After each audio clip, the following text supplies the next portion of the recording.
We begin in Britain, where Bahraini victims of torture speak of their ordeal while in regime custody.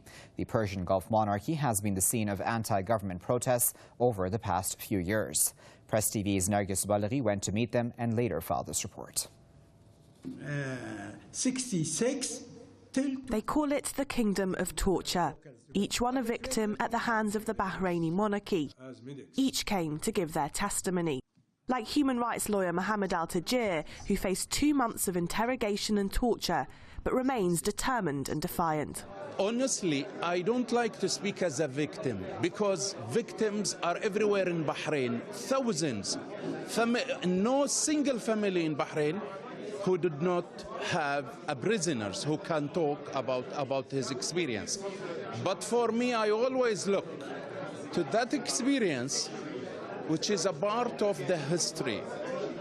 And whenever they released me, I start going everywhere speaking about that experience.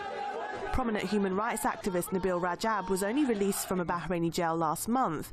He spoke via live link because the British government refused his visa to attend the event. We are very disappointed with the British government policy towards our struggle and towards Bahrain. Although we have a lot of things in common, the British people, we believe in democracy, we believe in justice, we believe in freedom, we believe in the peaceful struggle, the same struggle you have gone through to achieve your freedom. But unfortunately, UK government chose to side with the dictators rather than standing with us.